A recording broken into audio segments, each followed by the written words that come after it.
Stripe is the go-to choice for AI companies, from early-stage startups to scaled enterprises. 78% of the leading AI companies use Stripe to go to market quickly and scale globally. That includes pioneers like NVIDIA, OpenAI, and Perplexity. Stripe has developed cutting-edge tools to improve everything from fraud detection to checkout optimization. Whether you're aiming for incremental gains or planning for enterprise transformation, see how Stripe can help at stripe.com.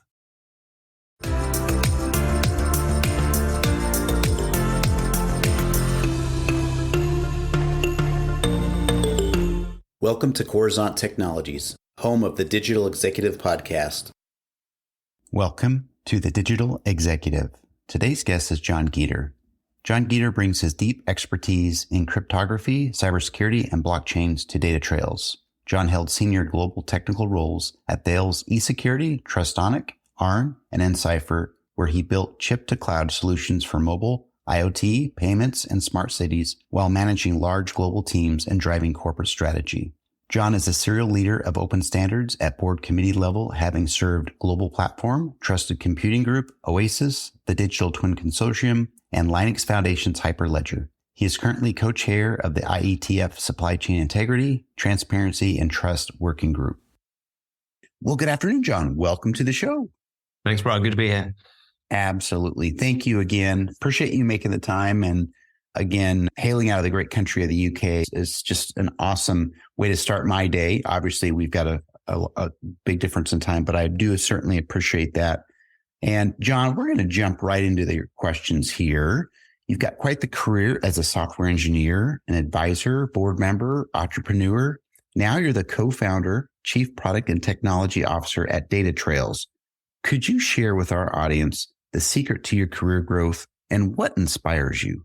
Sure. I mean, the secrets are always hard to come by and hard to reproduce. So I'm not sure how much people can sort of follow the exact steps that I've made. But I think a really important thing has always been to take the opportunities that show up. You know, if something is presented to you and it's exciting and is something that you can add value to, go do it. That's how I've always treated these things. It seems to turn out well for me, and it keeps life super interesting too. Thank you. Appreciate that. Again, we all have a unique story and we have a unique path that we've traversed to get to where we are today. So I appreciate the share. And Jon, switching gears here, you're focusing on digital trust, transparency, and provenance, providing a chain of custody or immutable audit trail on data. What was the genesis behind this idea, and how will you bring digital trust to all workplaces? So the thing that I've worked on pretty much my whole career, I had a brief foray into web design and working on cemetery systems, all sorts of stuff early on. But I've spent nearly 25 years now working on cybersecurity in one way or another. And the really interesting thing about the cyber market is that, of course, it's always working for somebody else. You're trying to solve some other problem because security on its own is not particularly interesting or useful. You have to have a bank vault to secure or an electric grid to protect before the security really becomes relevant. So I've always tried to work in the most sort of interesting, novel areas where cybersecurity can actually make a difference and help something else to take off. So back in the sort of the late 90s, the early 2000s, it was working on what I think now people would call confidential computing, but we were doing that in specialized cryptographic hardware. Went on to do things with online payments in the early 2000s when that was kind of new, and paying with credit cards online wasn't nearly as prominent as it is now. And making our way through a variety of industries in telco, and then into sort of things like smart cities and some electric grid projects and what we call digital transformation, even self-driving vehicles. I was fortunate enough to do a little bit of work with. The current tools that we've built up for sort of building little fortresses around ourselves didn't quite answer that question of large scale sort of connected trust systems. When you've got lots and lots of people working together, they all consider themselves safe, but they might consider most other people's to be a danger. How do you actually connect up all of these systems, make them trust each other, and make them work with the real world? Because of course we could all get a blank sheet of paper and come up with an ideal system that works. But the world is not a blank sheet of paper. It's at least 7,000 years of tradition and established expectations that we have to work within. So the idea of digital trust based on immutable audit trails, based on being able to kind of verify the provenance of everything you're dealing with and every digital file that shows up at your front door and asks to be let in. There's just the sort of logical next step of everything that we've done before, which is still great, but doesn't quite meet that challenge of today's sort of digital first, highly connected world. And so the idea of provenance is just the current next frontier of making the world a better place through cyber. And so that's why I'm doing it. Love that. And I think that digital trail is so important nowadays, not even just for cybersecurity, but for authenticity. And, if you're talking about artists and their work and that sort of thing. So I think it's certainly a big part of our lives going forward. So Jon, moving on here, we talk a lot about blockchain. We're built on blockchain, actually, our publication here, but we'd like to ask if you're using a common blockchain technology, or did you develop your own platform for your current product? Stripe is the go-to choice for AI companies, from early-stage startups to scaled enterprises. 78% of the leading AI companies use Stripe to go to market quickly and scale globally. That includes pioneers like NVIDIA, OpenAI, and Perplexity. Stripe has developed cutting-edge tools to improve everything from fraud detection to checkout optimization. Whether you're aiming for incremental gains or planning for enterprise transformation, see how Stripe can help at stripe.com. So we wrap up our product in a SaaS interface. So another of the things that we do to try and make this somewhat slightly futuristic technology available to people today is to make the front door to our product be regular logins. You can use like enterprise single sign-on. You can even sign in with Google if you like. So we wrap up the front door with stuff that people really recognize, and then put all of the kind of identity proofing and the crypto and ultimately the sort of wallet keys and everything inside the box. So it's all verifiable, of course. It's all transparent. People can see what's going on, but they don't have to worry about managing their own sort of crypto keys and things like that. And so what that also allows us to do is to evolve as the world evolves.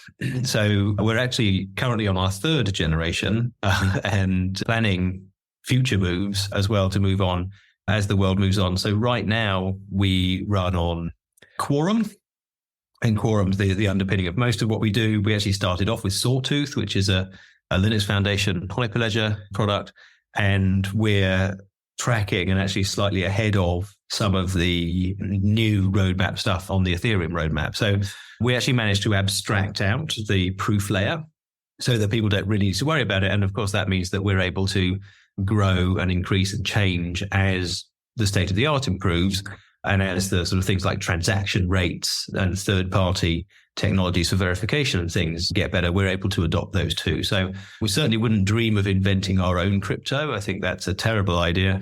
And there's a lot of history that says making your own algorithms as a whole is an issue. But equally, we're not stuck or tethered to exactly one technology forever, because we've managed to abstract that out. And that means that our users can evolve as the market does. Thank you. Appreciate that. And breaking that apart for us is very helpful. Jon, this leads into our next and final question. You're obviously leveraging some of that new and emerging technologies in your tech stack. Is there something you might be able to share with us today? Yeah, absolutely. So technology has many layers, of course. And so the thing that's really exciting, I think, to me and for people to understand, not necessarily the crypto bits and bytes layer, but at the practical implementation layer, is that, of course, these trust systems, transparency, provenance, anything built on blockchains, it's all well and good being able to prove mathematically the bits and bytes that you've got in your hands, but it's also really important to understand what those bits and bytes mean in terms of real world information. And so there are a couple of standards emerging, which is encouraging for two reasons. One is that there are standards, so we can actually kind of communicate in an interoperable way. But the other is that, of course, it means the world cares about transparency and provenance and immutable audit trails these days. So there's the Content Authenticity Initiative, which define content credentials for media. And of course, our business really is very, very broad. We have use cases, including things like media for detecting fakes or metadata stripping, misappropriation of IP. but also business documents, movement of nuclear materials, and all sorts of things. So we deal with all kinds of things, but media is a particular interest right now with Gen AI and the CAI and a thing called C2PA, which defines content credentials, is finally bringing interoperability and a common language to describe provenance. So where did this thing come from? Where has it been? And what's happened to it before it came into my arena? And then next to that, at a slightly different layer, but very important layer of the stack, in the IETF, I am currently co-chair of a working group in the Internet Engineering Task Force called the Supply Chain Integrity, Transparency and Trust Working Group. And that's looking at making sure that you can verify things way into the future using an interoperable sort of receipt structure. So taking this idea of blockchains where you can look at the blockchain and you can grab the transaction data and you can see, is this transaction valid or not? In a sense, it's even taking that one step forward to saying, well, now I can get a receipt for that and I can stash it somewhere in my vault or with my auditors or wherever I want to put it, away from where I first got it, so that I'm now certain that whenever I need to rely on this fact, like I paid my bill or I checked that this invoice was authentic, or I know where I put that can of nuclear material, whatever it is you want to prove, you can actually now interoperably prove that thing using all of the techniques that the sort of more technically minded folks listening will understand about Merkle tree inclusion proofs and things like that. You can prove all of that offline under your own control with a standard. So we can start to really roll out these technologies, not just to sort of early adopters, but to the whole world. So I think that's the real interesting practical step forward that I think everybody should know about. That's awesome. Thank you. And I appreciate you sharing some of those gems there that you're utilizing in your tech stack. And the thing that I really get excited about when you talk about IETF, you're part of that task force, because there's a lot of scammers out there and they claim that you stole one of their pieces of art or whatever it is, and they want you basically to extort payment out of you for something that is totally a farce. So I appreciate that. And I can't wait till we tighten this all up and make the world a better place for sure. So, yeah, me too. Absolutely.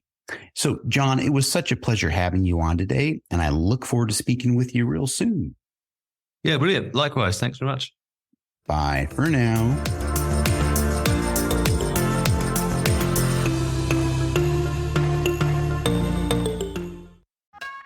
McCrispy strips are now at McDonald's.